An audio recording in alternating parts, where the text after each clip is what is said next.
está acompanhando a nossa websérie 20 questões para entender o tráfico de pessoas no Brasil. Aproveita que a gente está começando agora a live, não deixa de curtir a nossa página e pega o nosso link, avisa para todo mundo, chama todas as torcidas, que hoje o tema ele é muito importante para quem é da nossa rede, que trabalha no enfrentamento ao tráfico de pessoas e também para qualquer outra pessoa. Afinal de contas, o futebol é a paixão nacional.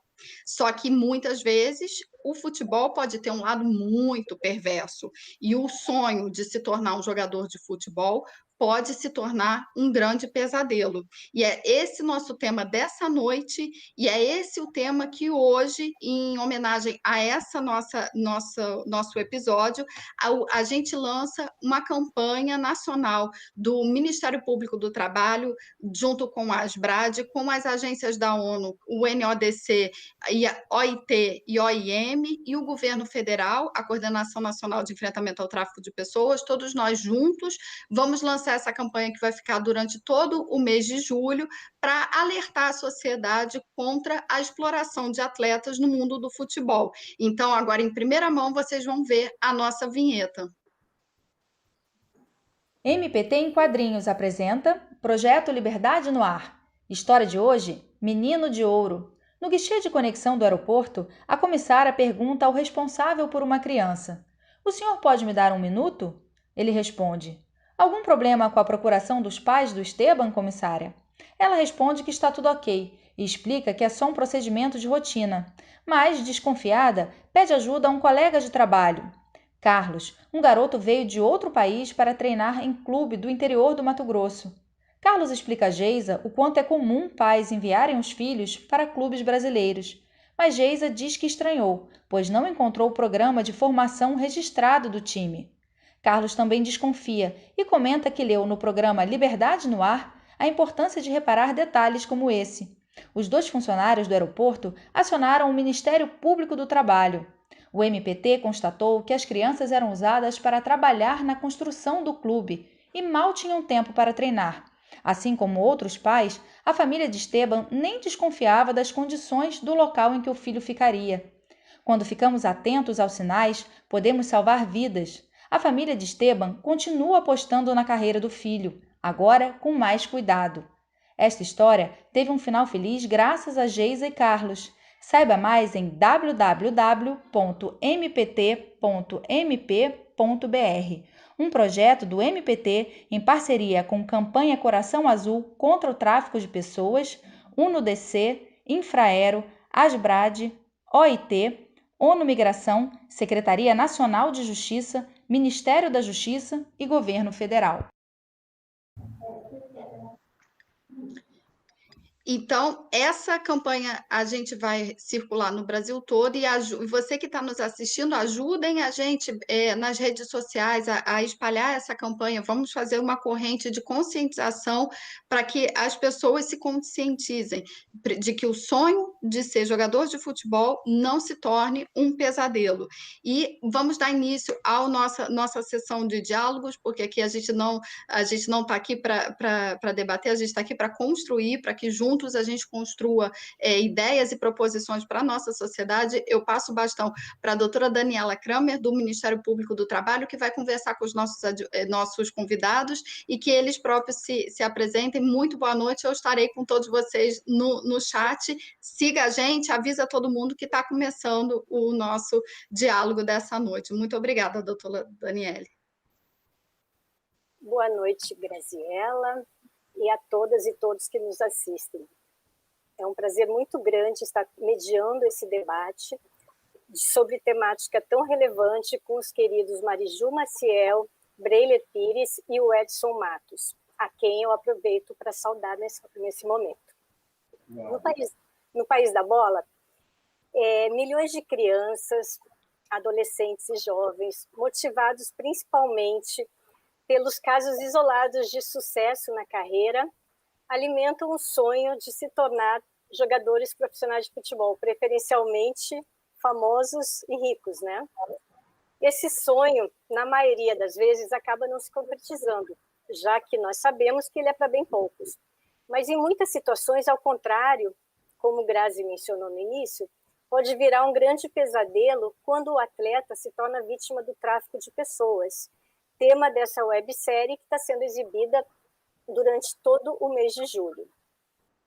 O tráfico de pessoas no esporte, e particularmente no futebol, tema dessa live, se caracteriza pelo recrutamento, transporte, transferência e ou alojamento de atletas, mediante, geralmente, por promessas de condições de trabalho inexistentes ou outros artifícios fraudulentos, valendo-se da vulnerabilidade das vítimas. Ou seja, sempre que um atleta for aliciado por um empresário ou por um clube de futebol do Brasil ou do exterior, envolvendo falsas promessas ou fraude, está-se-á diante de uma situação de tráfico de pessoas. Essa prática foi reconhecida pelo Judiciário brasileiro, por exemplo, num caso paradigmático de atletas arregimentados, aliciados por um empresário no estado do Pará e levados para integrar as categorias de base da Portuguesa Santista. Esses adolescentes possuíam entre 14 e 17 anos e foram alojados em condições absolutamente indignas, o que motivou denúncia ao Conselho Tutelar, que, por sua vez, representou ao Ministério Público do Estado de São Paulo. O MPE ajuizou a ação e resultou numa situação inédita na condenação solidária do clube Portuguesa Santista e do empresário por situação análoga à de tráfico de pessoas ao pagamento de indenização às vítimas. Uma outra situação noticiada pela imprensa de tráfico de pessoas no esporte é a de atletas jovens, maiores de idade, porém muito jovens, que foram contratados por empresário para jogar bola num time de futebol do Irã, e ao chegarem nesse país, não receberam nada daquilo que lhes tinha sido prometido, tiveram os passaportes retidos, foram despejados do hotel em que estavam alojados, ou seja, tudo deu errado, e só conseguiram retornar ao Brasil após 4 meses de perrengues, mediante a intervenção do Ministério das Relações Exteriores. Então, esse é um caso que não sei se houve intervenção do Poder Judiciário, mas foi amplamente noticiado pela imprensa. Uma outra situação que também saiu na imprensa de tráfico de atletas no esporte é de atletas adolescentes estrangeiros que vieram ao Brasil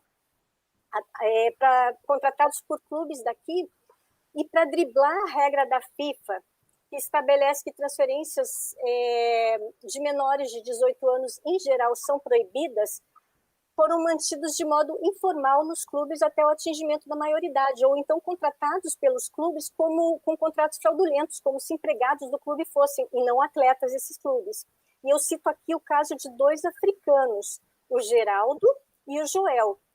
Atletas esses que, na fase adulta, acabaram jogando em equipes de ponta, como Cruzeiro, Botafogo, Avaí, Coritiba, mas que na adolescência foram, sim, vítimas do tráfico de pessoas. Esses são apenas alguns casos que eu trago aqui para contextualizar o tema e para ilustrá-lo, porém existem muitos outros que nós sabemos e que, contudo, estão encobertos por uma espécie de manto de invisibilidade e, portanto, faz-se cada vez mais importante que se jogue luz sobre o assunto. E essa live de hoje faz justamente isso. E para jogar luz sobre o tema, é que eu passo a palavra para o Breiler Pires, desculpem, comentarista de futebol dos canais ESPN e editor de esportes do periódico É o País, para falar, nessa primeira etapa, sobre sua vivência como jornalista na apuração das violações praticadas pelos clubes de futebol em relação aos seus atletas. Breiler, a palavra é sua. Olá, doutora Daniele, boa noite também a Grazi, doutora Mariju, senhor Edson. Nós já tivemos a oportunidade de conversar, né, com exceção da Grazi, por telefone, né, para consultas para matérias jornalísticas. Agradeço, vocês sempre foram muito solícitos comigo. E eu sempre, desde o início da minha carreira no jornalismo, eu sempre me debrucei sobre essa questão, né, dos direitos da criança e do adolescente no futebol. Porque eu também, né, quando garoto, sonhava ser jogador de futebol, passei por categorias de base, e eu tive uma vivência, né, entendi um pouco do que isso significa, do quão difícil é para um garoto chegar ao alto nível do futebol, mas só depois de adulto, já formado como jornalista, eu fui entender muitas dessas vivências e me conscientizar de que muito do que eu vi se tratava de violações aos direitos de crianças e adolescentes. A primeira grande matéria que eu fiz, ou a de maior repercussão, foi em 2013, na revista Placar, que foi um dossiê revelando 22 casos de abuso sexual no futebol brasileiro. E aí, para quem circula no meio do futebol, é muito comum ouvir sobre isso. É um tema tabu que as pessoas falam, mas ninguém gosta de se expressar em público, de dizer que isso existe, né? De que crianças e adolescentes frequentemente são assediados e abusados em categorias de base e escolinhas. Então, eu resolvi investigar. Essa investigação levou a um indiciamento de abusadores, teve repercussão no Congresso Nacional. O nosso dossiê foi utilizado pelas CPIs da criança e do adolescente, da exploração sexual de crianças e adolescentes e também do tráfico de pessoas, né, para fazer uma investigação e convocar a Confederação Brasileira de Futebol para se pronunciar e tomar providências. E muita gente até questiona, né, por que a CPI do tráfico de pessoas estaria envolvida nessa questão. Porque na maioria dos casos de abuso sexual no futebol, o tráfico de pessoas está envolvido de alguma forma. Essas crianças ou adolescentes, na maioria, e aí talvez 90%, 80% das vítimas, saíram de casa muito cedo, muitas delas enganadas por falsas promessas de que jogariam, fariam testes em grandes clubes, e isso jamais acontecia. Suas famílias eram extorquidas, elas precisavam pagar para esses agenciadores e aliciadores levarem seus filhos para outros estados. E aí o que acontece nessa situação, via de regra? As crianças ficam alojadas em situação de vulnerabilidade social muito clara, porque estão distante da escola, não estão vinculadas a uma instituição, um clube de futebol, pouquíssimos, né, conseguem fazer um teste ou passar, e elas estão sob a responsabilidade de tutores que, na verdade, têm interesses de promover exploração sexual, de tirar ainda mais dinheiro dessas vítimas e também, em muitos casos que eu investiguei, de cometer abusos sexuais, né, por parte de treinadores, de olheiros e até de redes de exploração sexual de crianças e adolescentes. Então, o tráfico de pessoas corre paralelamente a essa rede de abuso sexual que circunda o futebol brasileiro e que muita gente ainda resiste em falar, em denunciar. E é muito difícil também para que as vítimas falem, porque não só por representar um trauma, mas também pelo fato de o meio do futebol ser muito fechado a esse tipo de questão. Ainda há poucos profissionais capacitados trabalhando no meio para fazer essa escuta humanizada dos adolescentes. E, além disso, né, desses casos de abuso, eu também investiguei casos específicos de tráfico de pessoas, de jovens no futebol. Esse caso que você citou, doutora Daniele, ele dos jogadores africanos, a gente investigou na revista Placar em 2015, e além desses casos específicos, né, de jogadores que chegaram ao alto nível, né, o caso do Geraldo e do Joel, eles ficavam treinando, né, nos clubes e ali eram considerados até funcionários, jardineiros, manutencistas dos clubes até completarem 18 anos e assim poderem concretizar essa transferência, mas também tinha uma outra rede que era de aliciadores que trazia jogadores da África com esse intuito, não só de tentar uma vaga para eles, mas enganando suas famílias nos seus respectivos países, né?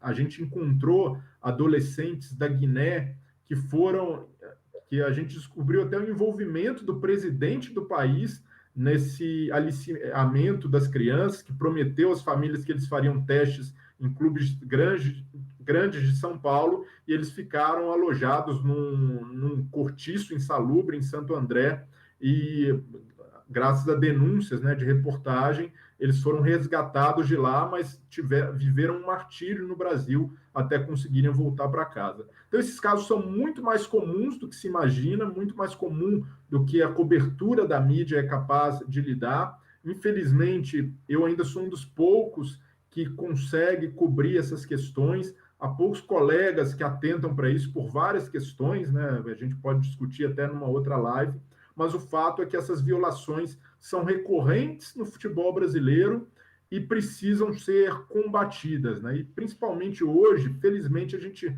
está discutindo essa questão no dia em que o Estatuto da Criança e do Adolescente completa 30 anos no Brasil. Há muitos avanços ainda para fazer com que ele se efetive, e principalmente no futebol, onde a maioria dos clubes ainda não respeita integralmente o Estatuto da Criança e do Adolescente. Então, enquanto essa for a realidade, a gente vai precisar seguir denunciando, cobrindo e também debatendo sobre essa questão.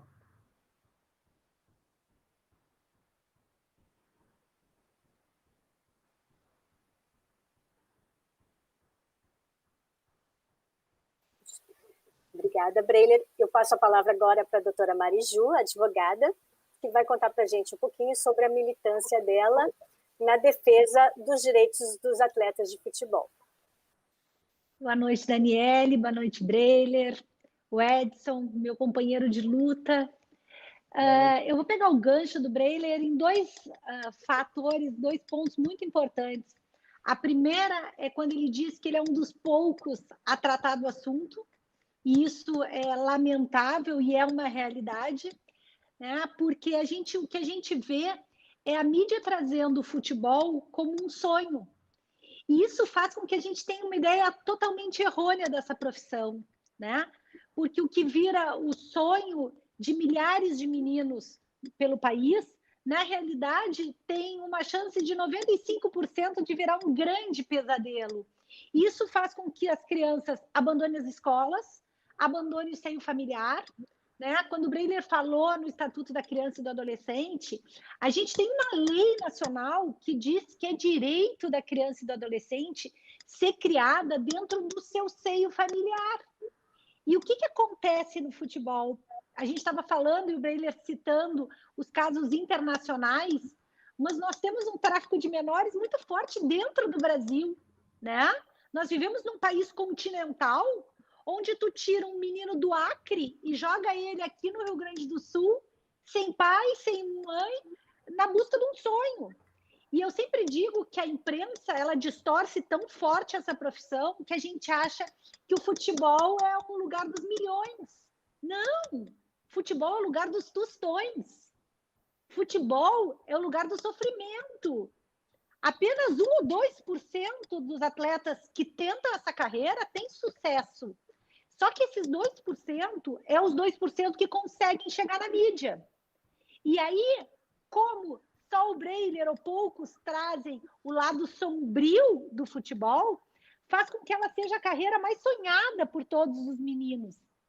Só que se esquece, e esquecem os clubes, e esquecem os órgãos estatais, que é necessário garantir a essas crianças uma segunda opção de vida. Porque de um clube que arrecada pelo país milhares de meninos, 1 ou 2 vai dar certo. E os que não dão certo são jogados ao mundo sem preparo, sem estudo, sem cuidado. E aí a gente vem naquela dicotomia que talvez bem atual. Nós estamos agora com o caso da Covid, né? E a gente está numa discussão entre a vida e a economia, né? No caso dos atletas, se diz assim, mas é a chance da vida dele. Né? Então, que ele passe por tudo isso, porque o futebol pode mudar a vida dele. Não, que ele não passe por tudo isso. Porque a gente precisa de um cidadão completo, com estudo, com educação, com alimentação. Não de um menino abandonado, jogado embaixo de uma arquibancada fria de um estádio. Porque essa é a realidade. A maioria dos atletas são retirados do seio familiar, jogado embaixo de um estádio de futebol, frio, sem comida, sem alimentação, em busca de um sonho. E se entende que aquele sofrimento ele pode ser valorado se lá na frente a gente der certo. Só que se não der, tu joga meninos frustrados, sem nenhuma capacitação do que a gente chama do plano B, né? E a gente, quando a gente trata dos assuntos, a gente sempre trata do clube grande, né? A gente fala do Flamengo, do Fluminense, do Palmeiras, do Santos, dos clubes grandes. E vocês não imaginam milhares de clubes pequenos, para não dizer mínimos, onde milhares de pessoas com má fé, que buscam só a exploração dessas crianças, estão ali tentando descobrir um talento. Então, é muito importante o que a gente está debatendo hoje, é de uma notoriedade grande o abandono do futebol verdadeiro, que não é esse que está na mídia, que não é esse que chega para todo mundo, que é o futebol do sufoco, do estádio sem refletor, da cama sem cobertor. Né? E quando a gente traz isso, e eu já trouxe na minha militância, eu já procurei muitas vezes órgãos estatais para fazer denúncias, e a gente escuta assim, bom, mas se ele está ali, ele podia estar na rua. Não, mas ele não tinha que estar ali nem na rua. Ele tinha que estar na escola. Ele que tinha que estar no seio familiar. A gente acaba pensando que é A ou B. Não. A gente tem que ter esse menino fazendo esporte, sim, tentando uma carreira, sim, mas dentro do seu seio familiar, dentro de uma escola, buscando uma complementação, e que se essa carreira der certo, ótimo. E se ela não der certo, que essa criança tenha uma segunda opção de ter qualquer profissão. Porque o que a gente vê hoje no país é que os meninos que não conseguem ser jogadores de futebol acabam nas profissões sem estudo, porque não tiveram, da parte dos clubes também, uma preocupação em mantê-los de uma forma digna. Né? Não há acompanhamento familiar, não há acompanhamento educacional, na maioria das vezes. E isso é muito pouco divulgado e isso é muito grave. Né? O futebol, ele mexe com paixão. Então, quando a gente faz uma denúncia que um clube A ou B está explorando ou está não cumprindo com o ECA, com a Lei Pelé, as pessoas sempre pensam, não, mas o que o menino queria? Ele estava lá, tirado, sem chance, e ele pode mudar a vida dele? Pode, mas na maioria das vezes ele não muda.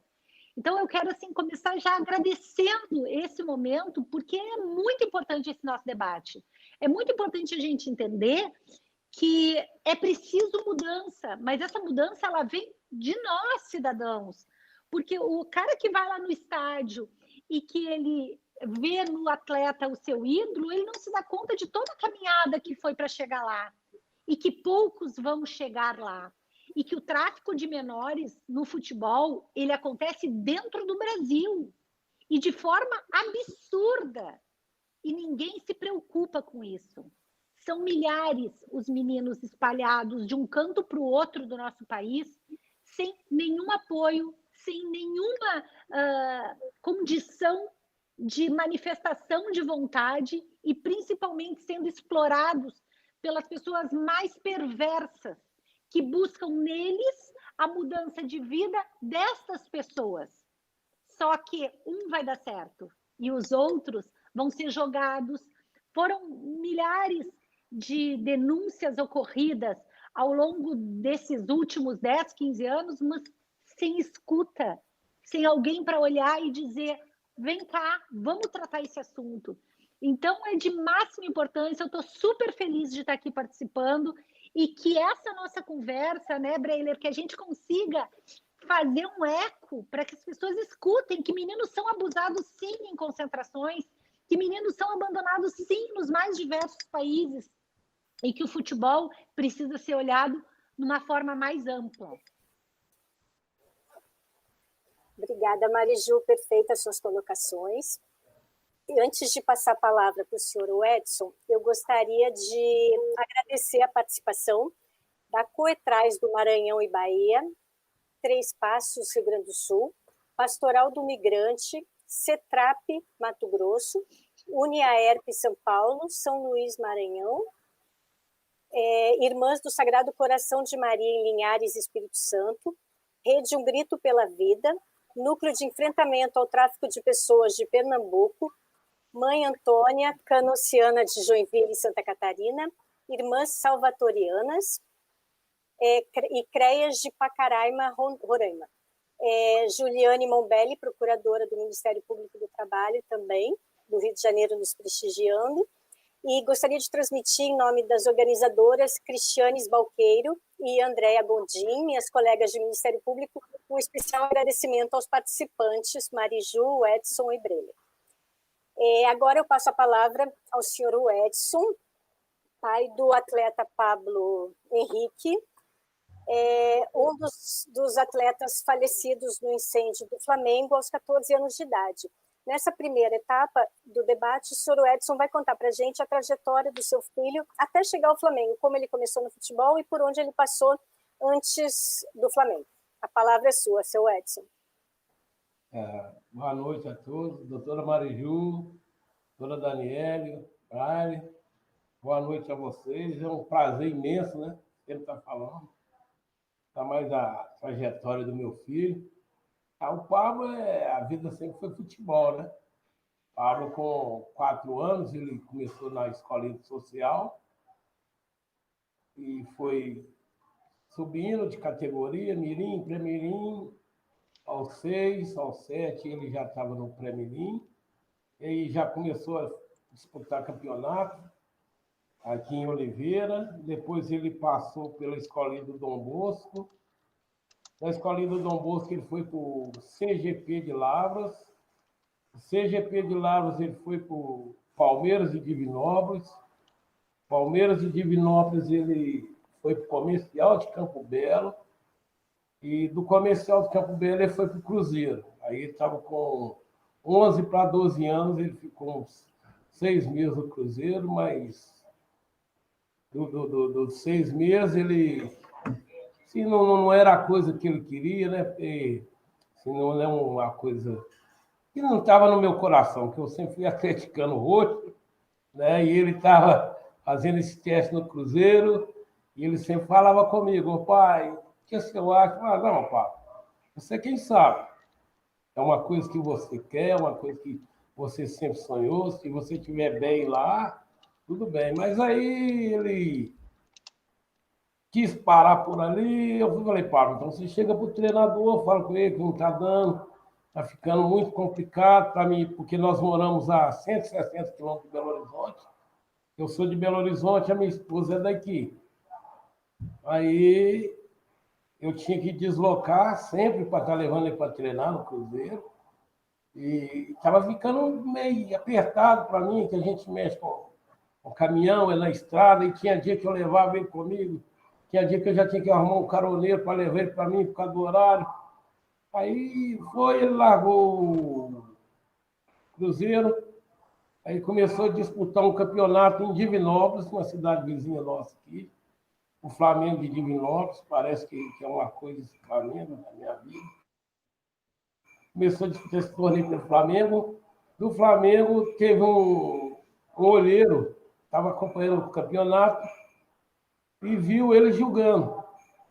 E, na época, eu já tinha um sobrinho meu, já estava nas categorias superiores a dele, lá no Atlético.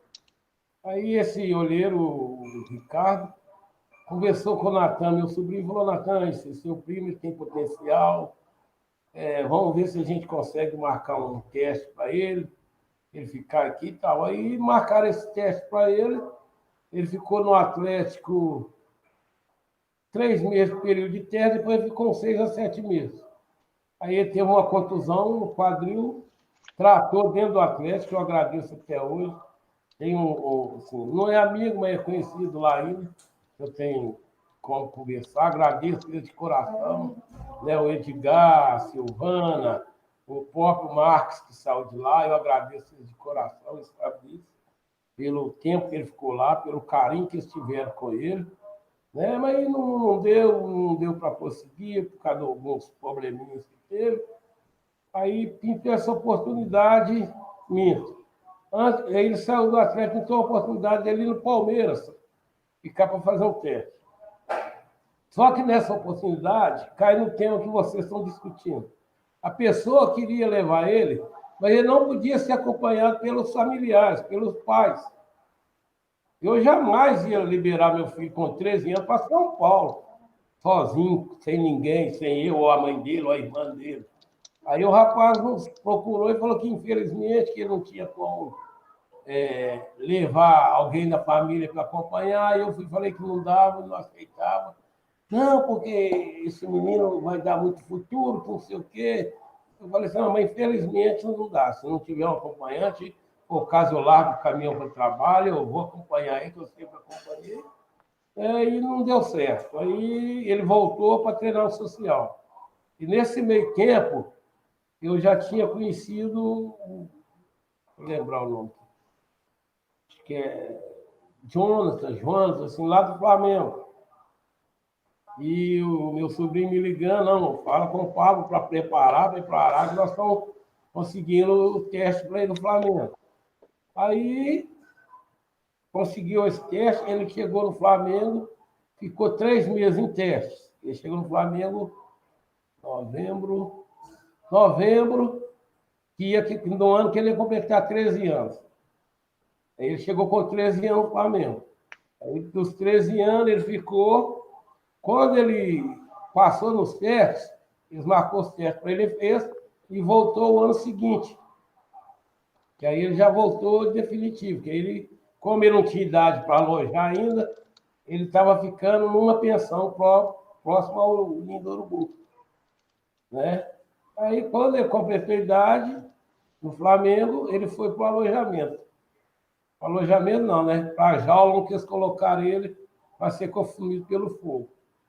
E se colocar criança de 13, 14 anos dentro de um container, isso você não pode chamar de concentração, né? Então, assim foi a trajetória dele. Ele chegar no Flamengo, né? Uma coisa muito difícil. Igual todo dia ligava para mim, ligava para a mãe dele. Falava, mãe, hoje eu treinei bem. Mãe, hoje o treinador me cobrou que... Sim, sempre dialogando, né? E, felizmente, um sonho que virou um pesadelo, né, na nossa vida. Obrigada, seu Edson. É sempre um prazer e uma emoção muito grande ouvi-lo. Eu gostaria, antes de passar para o próximo bloco, agradecer a grande audiência, mais de 200 pessoas participando no chat e comentando. E eu vou ler alguns dos comentários que foram postados. Um deles, os estragos psico-físico-emocionais são irreversíveis, são seres em formação. O outro, no futebol e o tráfico interno de atletas é o que mais preocupa, por haver um fluxo constante de atletas da região norte e nordeste que migram aos grandes centros de São Paulo, Rio de Janeiro, Minas Gerais e Rio Grande do Sul. É aquilo que a Mariju abordou em sua fala. Um outro comentário. O sonho não pode se sobrepor sobre as condições morais e estruturais mínimas para o desenvolvimento do jovem atleta. Agradecendo também a participação Irmãs do Imaculado Coração de Maria em Manaus, PRF de Pernambuco, Comissão de Direitos Humanos e Irmão Rosita do IMDH. Nesse segundo bloco do nosso debate, nós vamos tratar especificamente do caso Flamengo, do incêndio no CT do Flamengo, ocorrido em fevereiro de 2019, que tirou a vida de 10 atletas com idades entre 14 e 17 anos, entre os quais o Pablo Henrique, filho do senhor Edson. Embora esse caso, tecnicamente, talvez não possa ser tratado como tráfico de pessoas, ele é bastante paradigmático, bastante ilustrativo do quanto o sonho no futebol pode resultar num pesadelo sem fim, que eu imagino que seja o que vive a família do seu Edson e de todas as demais 9 famílias envolvidas na tragédia. Antes de passar a palavra para os debatedores, eu acho importante fazer algumas considerações. A primeira delas é que o Ministério Público do Trabalho e o Ministério Público do Estado investigam as condições de trabalho dos atletas de base do Flamengo desde pelo menos 2012. Então, não é verdade que quando aconteceu o incêndio, nenhuma instituição pública tinha se preocupado com o que acontecia lá dentro. Uma outra observação pertinente é que, por conta dessa atuação dos dois ministérios públicos e da constatação que as condições de alojamento dos atletas de base no CT Ninho do Urubu eram bastante precárias, e considerando a recusa do clube em firmar um termo de ajustamento de conduta para a regularização desses alojamentos, que não eram no container, era na chamada Casa Velha, uma casa antiga, em condições bem precárias, foi ajuizada uma ação civil pública em 2015, que tinha vários pedidos, sendo um deles a adequação dos alojamentos aos parâmetros legais vigentes, ou seja, nessa ação se pleiteava alojamentos dignos. Ocorre que essa ação não foi, embora proposta em 2015, não foi apreciada até o momento do incêndio.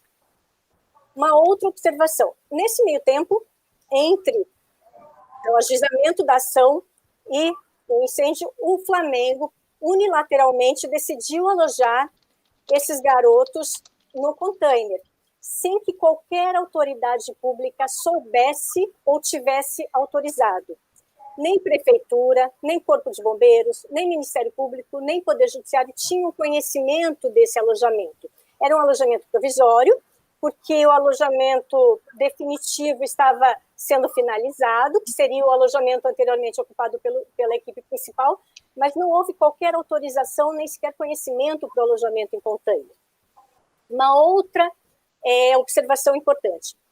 O incêndio aconteceu no dia 8 de fevereiro de 2019, uma sexta-feira. A partir da segunda-feira seguinte, as instituições públicas legitimadas para atuar nesse caso, Ministério Público do Trabalho, Ministério Público do Estado e Defensoria Pública, iniciaram um diálogo com o Flamengo visando, dentre outras coisas, estabelecer padrões indenizatórios mínimos para as famílias vítimas desse incêndio, além de um pedido de desculpas público a essas famílias, uma justa homenagem às vítimas do incêndio, assistência psicológica, médica para as famílias, para os sobreviventes do incêndio, entre outras coisas. Ficamos negociando com o Flamengo por 10 dias. E, ao final, a proposta apresentada para o Flamengo ficou bastante aquém daquela pretendida pelos órgãos públicos. 150 mil para cada genitor, para cada pai, e 50 mil para cada irmão. Numa família, por exemplo, de filho único que faleceu no incêndio, a indenização devida à família seria de 300 mil reais. E o pensionamento de um salário mínimo mensal por 10 anos. Não consideramos justa essa proposta, não nos sentimos confortáveis em aceitar essa proposta e, portanto, as negociações foram encerradas. Notem que a intenção das instituições públicas jamais foi substituir as famílias na negociação, e sim estabelecer parâmetros mínimos para que as famílias, no momento seguinte, ingressassem na negociação com o clube. Entendemos na época, e continuamos entendendo, que a definição desses parâmetros mínimos facilitaria a negociação com o clube, né, a negociação de cada família com o clube, ensejaria a justa reparação pela perda irreparável sofrida por essas famílias e permitiria a essas famílias conseguir virar a página e tentar sobreviver à tragédia. Né? A intenção sempre foi essa. Então, não houve extorsão do Flamengo, como se noticiou, né? Maliciosamente, na época, o Flamengo não foi extorquido, não se houve tentativa de enriquecimento sem causa das famílias, como foi dito à época. Ninguém quis que as famílias enriquecessem às custas dos filhos, porque eu tenho certeza que todas as famílias preferiam ter os filhos aqui a receber essas indenizações, né? Não se pretendeu fazer promoção com essa história, o que se pretendeu foi a justa reparação pela perda sofrida pelas famílias. Como isso não foi possível, em razão da proposta bastante baixa, no nosso entender, oferecida pelo Flamengo, as negociações foram encerradas. Ato contínuo, tanto o Ministério Público do Trabalho como o Ministério Público do Estado, juntamente com a Defensoria, ingressaram com ações cautelares visando a penhora de bens e o bloqueio de créditos necessários a garantir o pagamento de indenizações futuras. Não obstante, decorridos mais de 17 meses da propositura dessas ações, nem um centavo do Flamengo foi bloqueado até hoje, nem tampouco existe qualquer bem do clube bloqueado. E aí vai uma crítica pessoal minha ao que eu entendo como uma condescendência do Poder Judiciário aos clubes de futebol e particularmente ao Flamengo. Para vocês terem uma ideia, a título de comparação, no rompimento da barragem em Brumadinho, a Vale, né, a antiga Vale do Rio Doce, esse rompimento aconteceu 15 dias antes do incêndio do Flamengo. 2 dias depois do rompimento da barragem, a Vale teve 5 bilhões bloqueados por ordem judicial. Em algumas ações, ação do Ministério Público do Trabalho, ação do Ministério Público do Estado e Ministério Público Federal. 5 bilhões. O bloqueio desse numerário possibilitou a realização de acordos céleres e em parâmetros muito mais justos do que aqueles oferecidos pelo Flamengo. E nós temos certeza de que se o Flamengo tivesse créditos bloqueados, certamente todos os acordos já teriam sido feitos em patamares muito mais justos do que aqueles pretendidos pelo clube. Tá? Então, a única coisa que se conseguiu até agora, em sede de tutela provisória, foram os 10 mil de pensionamento para aquelas famílias que ainda não fizeram acordo. Então, apesar das tentativas das instituições públicas, né, não houve até agora o bloqueio de bens, de créditos e a penhora de bens. E nós lamentamos profundamente, porque, como todos sabem, a situação financeira dos clubes é extremamente oscilante. E, se não se aproveitar esse momento superavitário do Flamengo, talvez no futuro tenhamos dificuldade de assegurar o pagamento das indenizações devidas a cada família e que deverão ser pagas em algum momento. Então, feitas essas considerações, eu passo agora a palavra para a Mariju, advogada de uma das famílias, que vai nos contar sobre o relacionamento com o Flamengo a partir do momento em que as negociações com as instituições públicas foram encerradas e de como está o processo nesse momento. Mariju, é com você. Daniele, eu, na realidade, vou endossar as suas palavras, né, que participamos de tantas reuniões nessa luta, e é tudo muito triste, né, muito... acho que não teria nenhuma palavra, acho que o Flamengo age com uma falta de humanidade, e aí a gente não fala do Flamengo instituição, mas sim dos dirigentes desse momento, né? O Edson está aqui e, lamentavelmente, a gente tem que todo dia, né, o Edson está machucando, porque é um assunto tão doído, né? E as famílias que já aceitaram estes acordos, elas falam que aceitaram para que parasse essa discussão que causa dor. Então, os acordos que já foram feitos, muitos foram feitos no desespero. É importante que eu relate, né, que o Edson, e ele vai confirmar para vocês, ele não falou com o Flamengo nem para receber o corpo do filho. Não. É uma coisa tão triste isso, né? Então, assim, o Flamengo não foi capaz de deslocar um dirigente para atender essa família de uma forma digna. Esse pedido de desculpas que o Ministério Público solicitou que o Flamengo fizesse nunca foi feito até hoje. Tá? Nós tivemos uma reunião na CPI e é muito lamentável, né, que as pessoas só usam datas, porque a gente ficou um ano abandonado, completamente abandonado. E aí, na data de um ano, a Alerj resolveu fazer uma reunião da CPI, né, para investigar a CPI do Ninho do Urubu. E naquele momento, eu peguei o microfone e solicitei ao CEO do Flamengo que naquele dia, que fazia um ano da morte dos meninos, que o Edson e a Sara, pais do Pablo, pudessem ingressar no Ninho do Urubu para acender uma vela no lugar onde o Pablo havia morrido. Então, vocês imaginem a dor de um pai, de uma mãe, que fazem um pedido para acender uma vela no lugar onde o filho, né, o filho que foi o sonho do Edson, que sempre sonhou em ter um filho menino, né, para acender a vela. E, surpreendentemente, e de uma forma chocante, o CEO do Flamengo teve a capacidade de dizer que não poderia fazer essa concessão, porque naquele dia o Flamengo tinha um jogo contra o Madureira. E o jogo era muito importante.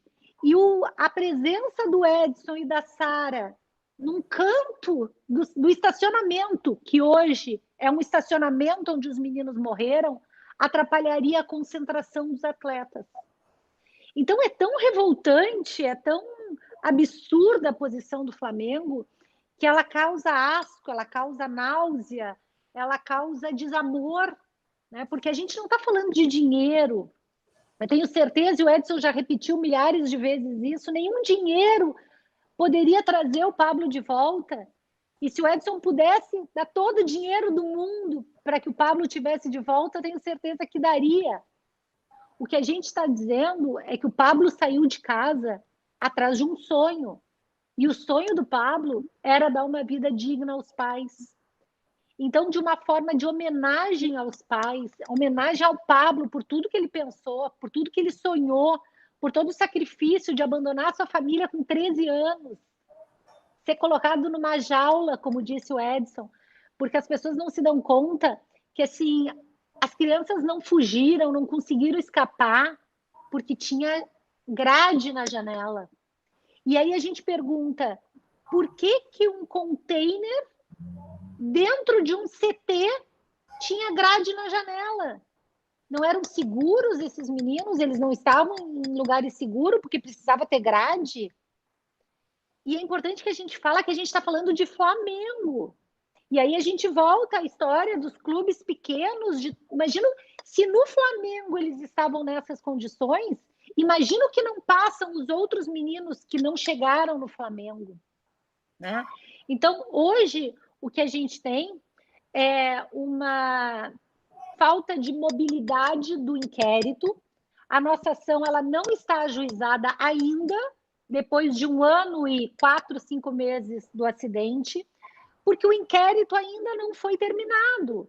E este inquérito, ele traz dados importantíssimos para que a gente possa agravar a culpa do Flamengo. Porque o container ele não era propício a dormitório, né? Isso não se divulga muito, né? Ele era um container para que as pessoas ficassem acordadas dentro dele. Então, ocorreram várias coisas que foram relatadas, que estão sendo trabalhadas no inquérito, e o inquérito não acaba. Lidar contra o Flamengo nesse país é uma formiga lidando contra um batalhão. A força política do Flamengo é uma coisa assustadora. A falta de carinho dos dirigentes do Flamengo com essas famílias, ela é revoltante. Quando perguntam, mas vocês não estão negociando? Não, nós não estamos negociando, porque o Flamengo ele não admite negociação. O Flamengo ele trabalha com uma imposição, né? Só para vocês terem uma ideia, o Flamengo pagou, se eu não me engano, 15 milhões de euros por um jogador que foi o Arrascaeta. Se o Flamengo destinasse o mínimo de carinho e atenção para essas famílias, já teria pago todas as famílias só com o lucro das suas bilheterias. Só que o Flamengo ele tem uma ideia de impunidade que gira nesse nosso país e que é uma vergonha, e que, como a doutora Daniele disse, né, nós não conseguimos bloquear nunca nada do Flamengo, porque o Poder Judiciário não concede esses bloqueios. Então, o Flamengo está acima do bem e do mal. E aí a gente fica como formigas brigando com gigantes e sem ver a coisa andar. Hoje, como é que está o meu processo? Né? Eu represento a família do Pablo, do Edson, e o meu processo está parado porque o inquérito não acaba. E o inquérito não acaba, eu não sei por quê, porque faz 1 ano e 4 meses. A gente teve na CPI os peritos demonstrando falhas absurdas do Flamengo, ar-condicionado com gambiarra, e meninos ali expostos, mas a gente não tem a finalização do inquérito. Então, o que a gente esperava era que os órgãos públicos, sim, e aí eu falo em órgão público, o Poder Judiciário, desse uma resposta mais efetiva, que o Poder Judiciário pudesse dizer, Flamengo, tu tem responsabilidade sim, eram meninos que estavam sob a tua guarda, então enquanto tu não pagares, tu vais ter teu estádio interditado, sim. Mas também a gente esperava não só uma posição mais firme do Poder Judiciário, como também do povo, porque o povo esquece tudo com muita facilidade. Eu tenho certeza que se a torcida do Flamengo fizesse um ato de apoio às famílias, dizendo, olha, neste jogo do Flamengo não vai ninguém. Ninguém vai no estádio enquanto o Flamengo não pagar essas famílias. Porque o Flamengo é muito maior que os dirigentes que estão lá. Então, se essa torcida, que é grande, que é forte, pressionasse esses dirigentes, que são lamentáveis, talvez eles conseguissem ver, né, que sim, eles precisam dar uma resposta para o caso Ninho do Urubu, que o Ninho do Urubu não é um nome, são 10 crianças, são 10 adolescentes que morreram queimados. Então, a gente pediria que o poder público, sim, através do judiciário, desse uma resposta, mas que a torcida do Flamengo também mostrasse que ela é capaz de ser humana.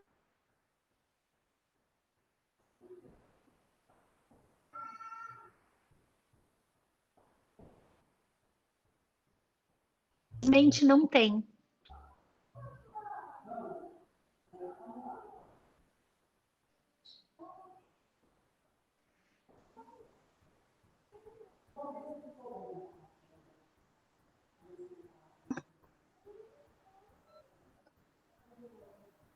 Oi, acho que a Daniele travou. Eu acho que o Edson poderia já entrar e me complementar tudo que a gente já tem passado, né, Edson, nessa nossa luta, nessa nossa dor, porque é um ano e meses de sofrimento, de angústia. Então, acho que enquanto a Daniele não volta, eu não sei, Graziele, se já não podíamos já passar direto para o Edson, para ele poder trazer essa dor e essa angústia do abandono do Flamengo. Queria te ouvir, Edson. Boa noite, doutora, tudo bem?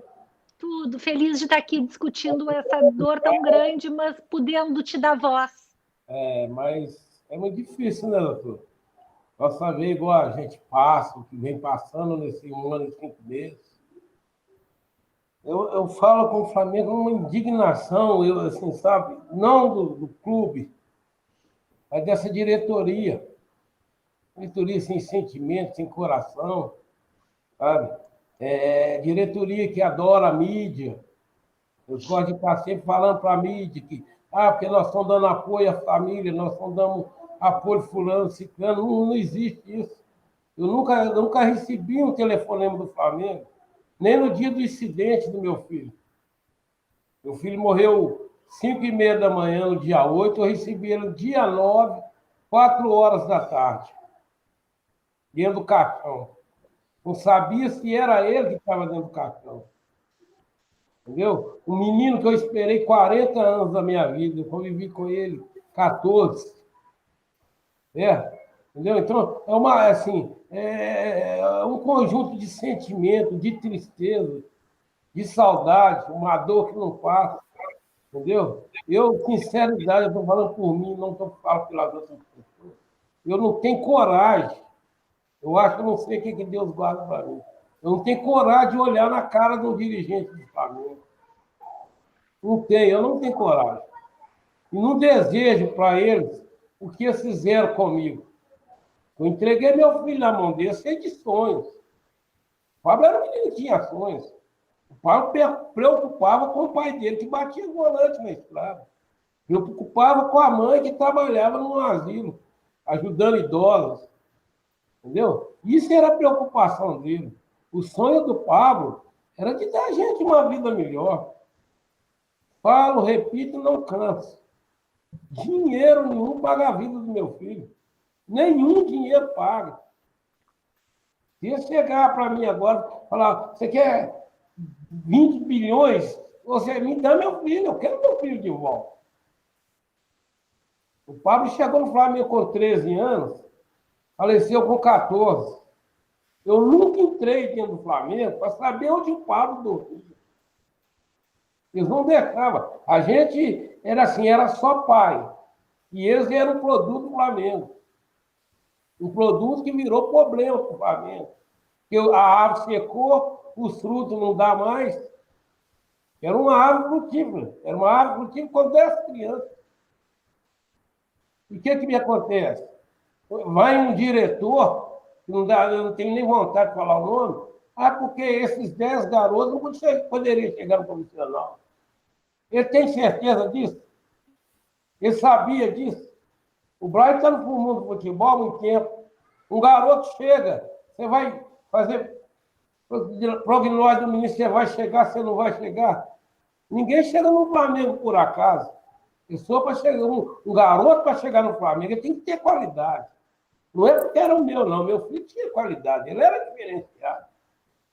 Ele não ficou no Atlético, que é um baita de um clube, eu agradeço todas as vezes quando eu entrevista, foi por pouca coisa. Sabe que no mundo de futebol, igual a doutora Mariju falou, a Daniela falou, o Brian falou, existe, né, aqueles que, eu quero ganhar mais aqui, eu quero ganhar ali, então não interessava para ganhar, para dar vida boa para os outros. Entendeu? Então, é outra coisa que eu falo. Os pais, hoje em dia, eles têm que saber aonde eles estão colocando os filhos deles. Aonde os filhos deles estão dormindo. Um garoto de 13, 14, 15 anos dentro do Flamengo, não vou te falar com você que o meu não mentia, não. Ele podia estar mentindo para mim que estava alimentando bem, que estava dormindo bem, mas era o sonho dele. Quantos meninos queriam estar no lugar do Pablo, no Flamengo? A marca Flamengo é muito grande, mas a diretoria é pequena, é omissa. Diretores omissos. Eu queria ver se fosse um filho dele. Vocês estariam aqui sentindo toda essa dor que eu estou sentindo. Eu não tenho mais vida. Eu vivo é de remédio. Quem vê casca não vê o coração, não. Meu sonho foi por água abaixo. Lá na frente eu não poderia dar certo.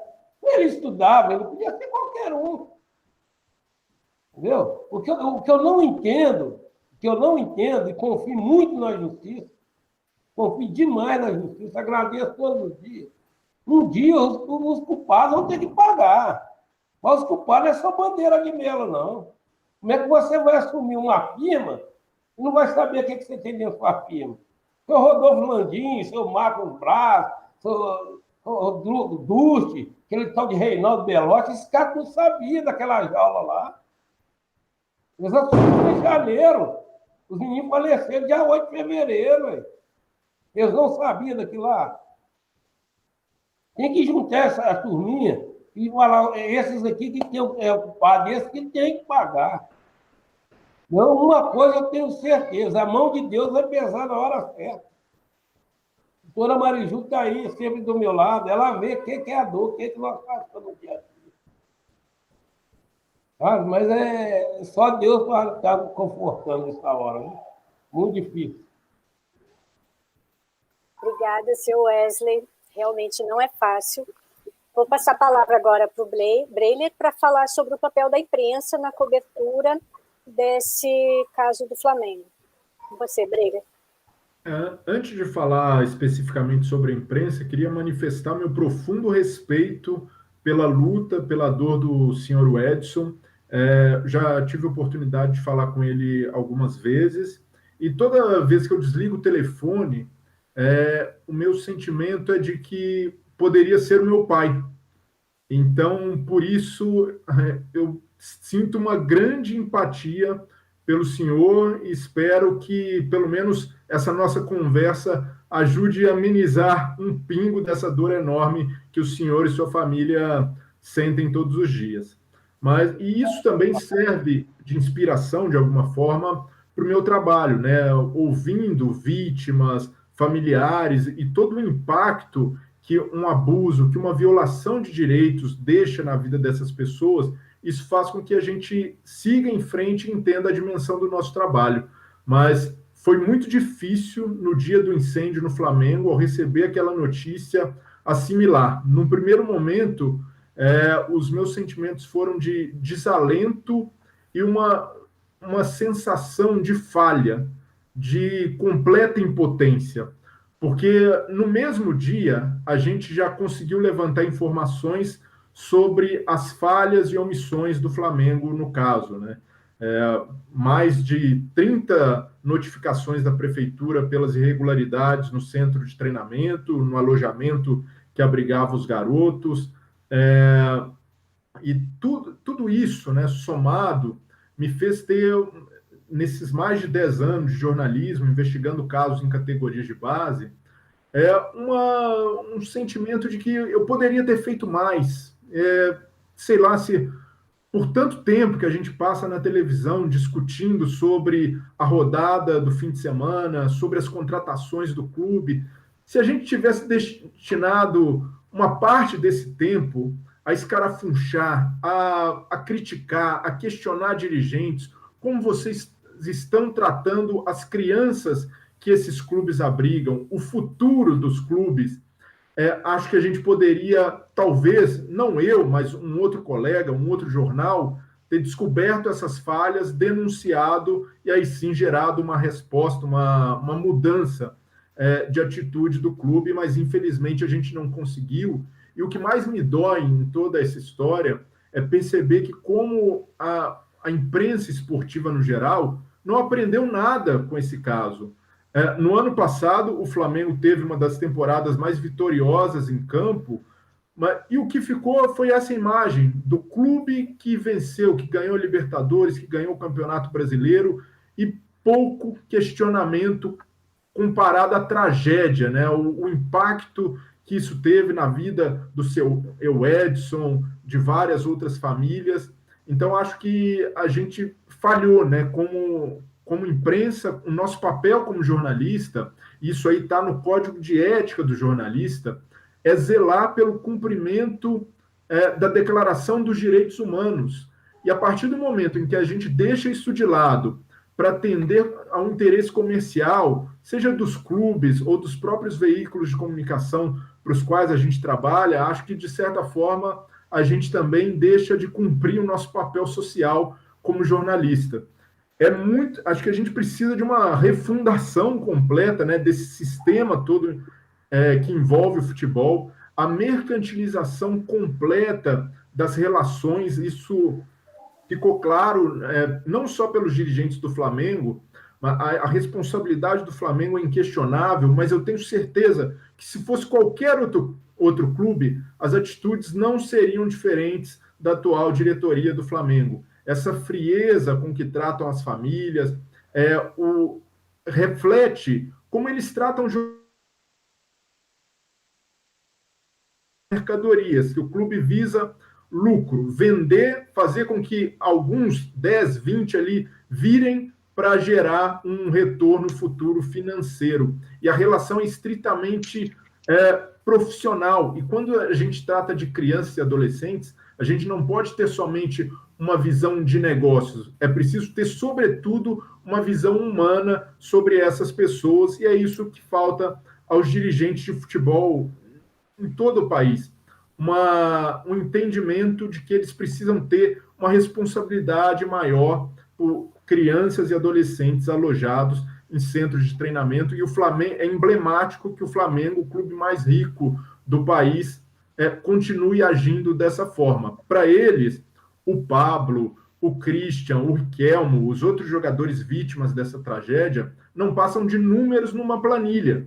E o Flamengo é tão exaltado hoje por ser um clube que conseguiu se reestruturar financeiramente, mas, por outro lado, tem esse lado, essa faceta perversa, que é de desconsiderar a vida humana, a incapacidade de sentir empatia.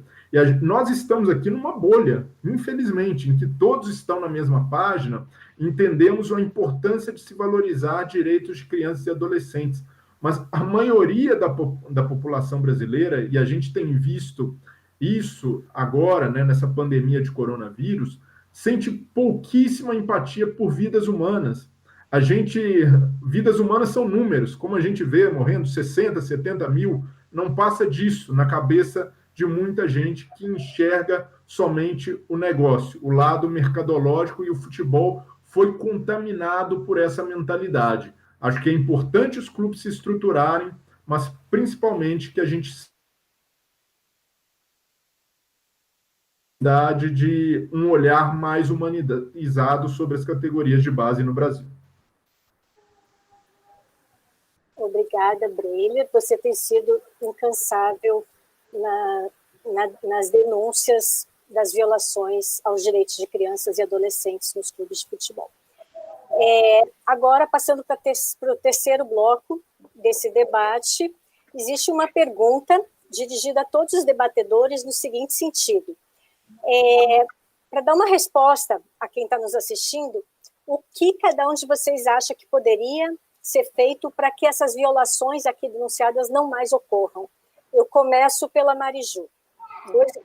3 minutos, tá? Na realidade, eu acho que passa por multifatores, né? Primeiro, sim, uma atuação mais forte dos poderes, né? Dos órgãos de fiscalização. Como eu disse, nós temos o ECA dando direito a toda criança nascer, crescer e se desenvolver dentro do seu seio familiar. E é fato público e notório que no futebol isso não acontece e ninguém faz nada. Segue-se. Nós temos clubes de futebol alojando meninos em BRs, né, onde o primeiro que atravessar de uma forma sem preocupação vai ter outra tragédia. Nós tivemos, eu mesmo já fui ao Ministério Público fazer uma denúncia a respeito disso, e eu já ouvi de representantes do governo dizendo que eles poderiam estar na rua sem ter o que comer. Então, se faz sempre um confronto de que eles podem mudar a dicotomia, né, entre a pobreza e a possibilidade de mudança de vida, como se tudo se justificasse pelo dinheiro. Acho que sim, como o Breiler disse, e fez uma meia-culpa muito bonita, até porque tu não, né, Breiler, tu é um cara que luta por isso, assim, em continuar esse trabalho de divulgação da verdadeira realidade do futebol, né? Porque o que a gente tem de divulgação, na realidade, é dos jogos, do glamour, né? Eu digo dos carrões. Não! O que a imprensa talvez precisasse era reservar uma parte desse noticiário para tratar a realidade do futebol brasileiro, né? Hoje o que se preocupa, com tanta gente morrendo, é quando começam de novo os campeonatos, né? O nosso presidente se preocupou em, no meio de toda uma pandemia, em fazer uma medida provisória para alterar a Lei Pelé. Então, precisa, sim, primeiro, uma conscientização do povo do que é necessário e o que é prioridade para esse país, né? E criança e adolescente tem que ser prioridade, e a educação tem que ser prioridade. Então, quando a gente parar e pensar que precisa de uma fiscalização, de Ministério Público, de Judiciário, de tudo, e que a gente tire as vendas dos olhos, porque a gente finge que não vê. Todo mundo sabe que tem criança alojada nos maiores clubes do país. Todo mundo sabe que essas crianças, elas não têm convívio social. Hoje, a maioria dos clubes, inclusive, fez escolas dentro dos clubes.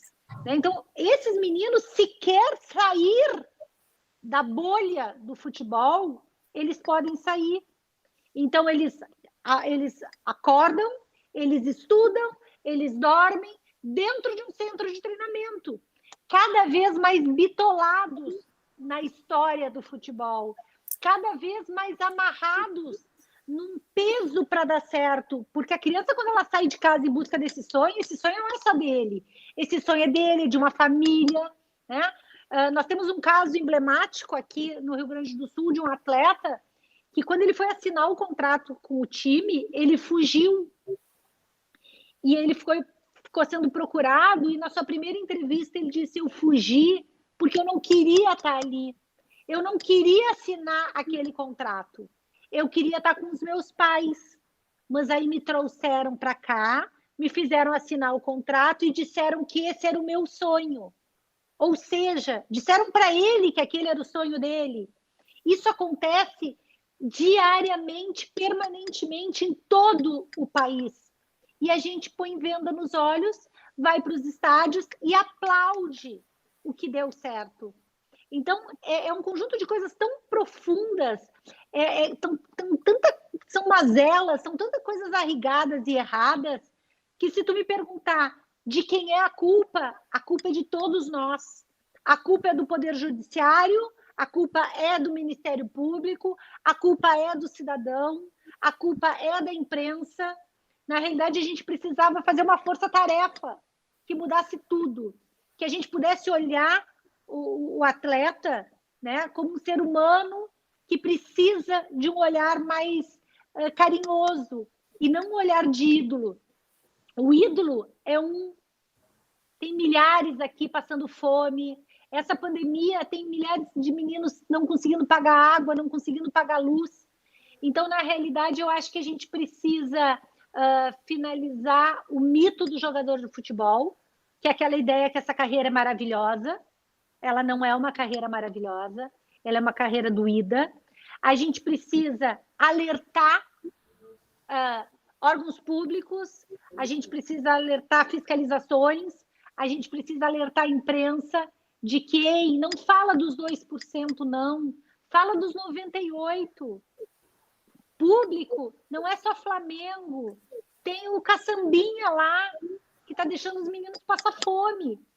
Então, é um conjunto tão grande de atitudes que precisam ser tomadas e ser cobradas, que eu acho que a primeira coisa que a gente deveria é bater nessa tecla.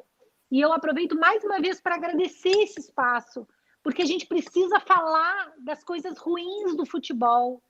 A gente falou do incêndio do Ninho e a gente já está esquecendo isso. O Edson sabe o sacrifício que a gente passa para ser lembrado, porque daqui a pouco os 10 meninos vão virar números da memória de que ninguém lembra. Ninguém lembra de Arthur, Átila, Bernardo, Gedson, Jorge Eduardo, Pablo, Riquelmo, Samuel e Vitor. São esses os números. São crianças que morreram. E a gente já lembra dos meninos do Ninho. Virou uma sigla, virou uma marca. Os meninos do Ninho, não. São meninos que morreram e famílias que foram devastadas. Devastadas da maior dor que um ser humano pode sentir. Então, o que precisa é que se dê voz à realidade do futebol. Perfeito, Mariju. Breiner, o que fazer? Olha, é muito difícil mudar essa realidade, e eu falo da minha perspectiva como jornalista, porque ao longo desses anos enfrento o ônus também de tentar remar contra a corrente, intimidação, ameaças, tentativas de sufocar o trabalho jornalístico, né? A dificuldade que os clubes têm em lidar com um olhar mais investigativo, de entender qual é o verdadeiro papel da imprensa. O nosso papel não é bajular dirigente, jogador, pelo contrário, é criticar, é buscar mudanças enquanto o futebol se mostra esse sistema imperfeito, mas é muito complicado lutar contra o poder econômico. O Flamengo, por exemplo, tem adotado uma estratégia de processar jornalistas e acionar veículos de comunicação de profissionais que fazem críticas à diretoria, que criticam, que apontam essa desumanidade no tratamento dos dirigentes do Flamengo, e isso cria uma rotina de intimidação. Muitos profissionais acabam se sentindo sem respaldo dos veículos, os próprios meios de comunicação também, alguns não bancam. Então, isso é uma estratégia de quem detém o poder econômico, e acho que a gente precisa entender de forma sistêmica como funciona essa engrenagem para atacá-la e melhorá-la. Então, o Flamengo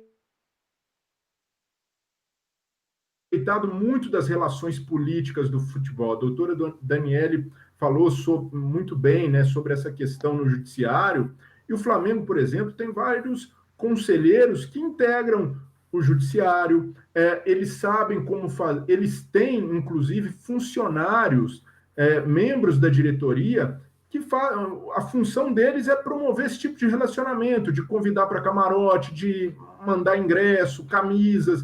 Então, e tudo isso que gira em torno do futebol, né, todo esse glamour, faz com que os clubes tenham uma blindagem que seja muito difícil ultrapassá-la, né, somente sem a gente somar forças. Então, acho que o primeiro passo seria realmente um pacto pela proteção dos direitos da criança no futebol, que envolvesse mais instituições, não somente ações isoladas, seja do Ministério Público, denúncias da imprensa, mas de um modo conjunto e permanente.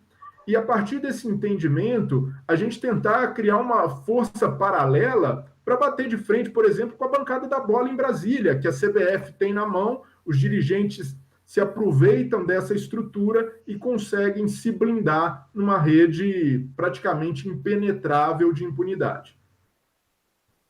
Vou aproveitar aqui a tua fala, Breler, e emendar com uma pergunta que foi dirigida a você. Os jornalistas que fazem denúncias são ameaçados pelos clubes? São.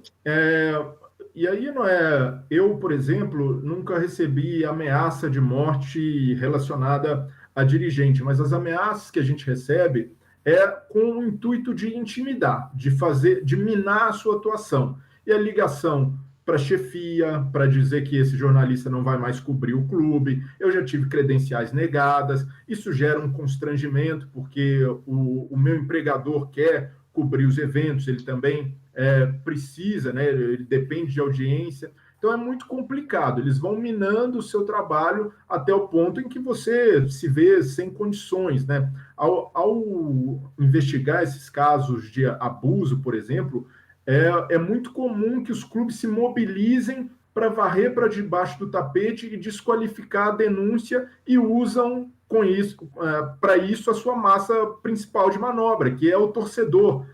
Imagina, eu tenho redes sociais atacadas várias vezes por ano, né, a partir de matérias, de críticas que eu faço como comentarista, e isso instigado por dirigentes também com falas contra a imprensa. Não é muito diferente do que a gente tem enxergado atualmente no meio político, mas existe essa rotina de intimidação e por isso é muito difícil, né, que a gente crie um modo para que a imprensa não deixe de olhar para essas violações no futebol, porque o jornalista sabe que se meteu a mão nesse vespeiro, certamente vai sofrer retaliações.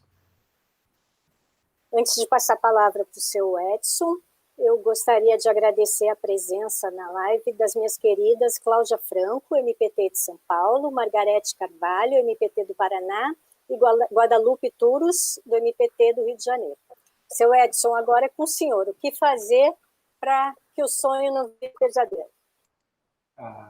Igual a doutora Mariju falou e o Brian falou. Se tem uma coisa que a gente tem que estar sempre apegando, esse sonho não virar pesadelo, igual virou na minha vida, da minha esposa, das 10 famílias, é a imprensa nos ajudar. A imprensa ela não pode se sentir ameaçada, ela põe um podre para fora. É por isso que essa política nossa está assim. O famoso tapinha nas costas. O Flamengo tem mais de 30 notificações. Como é que o Flamengo usava o CT? Com 30 notificações. Como o Flamengo usava o CT com o clube dando... praticamente não poderia nem entrar no portão. Entendeu? Então, eu peço, eu imploro, vocês, jornalistas, da imprensa, das grandes redes, vocês não podem se calar para clube. Se vocês não vão nos ajudar hoje, amanhã pode ter mais 10 famílias sofrendo a mesma coisa. É o que eu sempre falo. Entendeu? Há pouco tempo agora, atrás, umas 15, 20 dias, eu entrei no Twitter, que eu não sou muito amante disso. Aí teve uma pergunta lá então, a respeito da diretoria do Flamengo. Eu meti o pau, que eu meto o pau. Meto o pau e dou nome aos bois. O que choveu no meu Twitter? Porque você está querendo se glorificar, você está querendo aparecer. Até então eles não sabiam quem estava falando. Quando eu pus no meu Twitter, eu falei assim, eu não estou querendo aparecer, não. Eu gostaria que vocês que estão me respondendo estivessem passando o que eu estou passando. Eu pedi um garoto de 14 anos enjaulado, consumido pelas chamas do ninho do urubu. Acabou. A maioria começou a pedir desculpa. Então, imprensa, por favor, Não deixe essas crianças, esses 10 garotos caírem no esquecimento. Obrigado. Para finalizar, em razão do adiantado da hora, eu agradeço muitíssimo a nossa audiência, mais uma vez aos queridos Mariju, a você, Mariju, a minha admiração, estamos juntas. Querida, muito obrigado. Muito obrigado por esse momento, muito especial. Obrigada a você, vamos participar de outros. A você, Breiler, o meu reconhecimento por todo o seu trabalho, que todo o Ministério Público do Trabalho admira, e ao senhor, seu Edson, todo o meu carinho e votos de que, de alguma maneira, consiga superar, ao menos em parte, essa tragédia da qual sua família foi vítima. De tudo que foi dito aqui, é importante ficar claro, eu acho que, para resumir, né, no dia em que o ECA completa seus 30 anos, que mais do que passou da hora de assegurar os direitos das nossas crianças e adolescentes. Esses direitos das crianças e adolescentes têm que sair do papel já faz tempo, né? Então, eu acho que é isso. Não se trata de inviabilizar a prática desportiva de alto rendimento, mas sim de exigir que ela seja feita em condições de direitos humanos de quem a pratica. É isso. Obrigada, Grazi, agora é com você. Muito obrigada, vocês que participaram, vocês não acompanharam o nosso chat, eu estava lá no chat conversando com o pessoal, a gente teve mais de 200 pessoas logadas, a gente teve mais de 1.000 pessoas. Aumenta, né, quando termina a live que a gente divulga, então quero pedir para quem está acompanhando a gente, por favor, ajude a gente a divulgar essa live, é o mínimo que a gente pode fazer, é dar voz a essas pessoas que estão lutando, para que a sociedade realmente se mobilize, várias ideias da gente ajudar, da gente mobilizar a sociedade, fazendo petições e mobilizando as torcidas de futebol, porque é importante se entender que uma coisa é a paixão pelo seu time, a outra coisa é a falta de humanidade dos seus dirigentes, uma coisa não tem nada a ver com a outra, e quanto mais torcedor você for, mais você tem que lutar pelos direitos humanos dos seus dirigentes. Eu acho que essa live ela foi assim, uma riqueza, quebrando paradigmas mesmo no Brasil, então eu só tenho a agradecer primeiramente a Mariju, a advogada, militante dessa causa tão difícil, brigar com pessoas tão grandes não é fácil, né? A sua força aguerrida nos inspira. Agradecer ao Breiler, se todos fossem iguais a você, que maravilha seria viver. A gente sabe o quanto falta humanidade nos jornalistas, é tão gostoso te ouvir falando com tanta propriedade de temas de direitos humanos e com tanta paixão, e assim, seria tão bom se todo mundo fosse como você. Muito obrigada pelo teu tempo, tenha em nós também amigos, que a gente trabalhe muito direitos humanos, a doutora Daniele, que também nessa luta pelo MPT, que não é fácil, também lutando contra as gigantes, a gente sabe que não é, que tem servidores públicos, aquelas pessoas que estão ali comprometidas realmente numa militância, assim, muito obrigada por tudo. E doutor querido Edson, não tenho nem palavras para agradecer, agradeça a sua esposa, a sua filha, a gente esteve em contato durante todo esse tempo para montar essa live, assim, a gente preparou muito para que ele se sentisse bem. A gente sabe que é sempre muito difícil no linguajar de quem trabalha com tráfico de pessoas. A gente considera que tem as vítimas diretas, que são aquelas pessoas que sofreram, e tem as vítimas indiretas, que são aquelas que sofreram as consequências. Ainda que talvez a gente não encontre, no caso específico do Flamengo, elementos do tráfico de pessoas, a gente sabe que esses meninos, se eles estavam em condições degradantes, que poderiam ter sido evitadas, né, se tivesse um maior zelo. E a gente tem muita preocupação, porque a gente sabe que cada vez que o senhor fala, é um dia que o senhor retoma toda aquela sua dor. Então, assim, não existe palavras nesse mundo que eu possa te agradecer por o senhor estar aqui até essa hora, compartilhando essa sua dor com a gente. Eu trago, assim, um abraço dessas 200 pessoas que estiveram juntos, muitos não tinham conhecimento da profundidade, da falta de garantia de direito que foi feita. A gente, enquanto sociedade civil, está aqui conversando como que a gente pode se mobilizar para ajudar a mobilizar a sociedade, tanto para reparar os danos do senhor, quanto das outras famílias que também perderam seus filhos, quanto que para isso não ocorra mais. Então, assim, muito obrigada mesmo pela sua participação. Muito obrigada essas pessoas que ficaram agora a gente no chat. Muito obrigada quem vai assistir. Quem vai assistir o vídeo depois, ajuda a gente a partilhar, porque é informação de qualidade. Muito obrigada a todos vocês.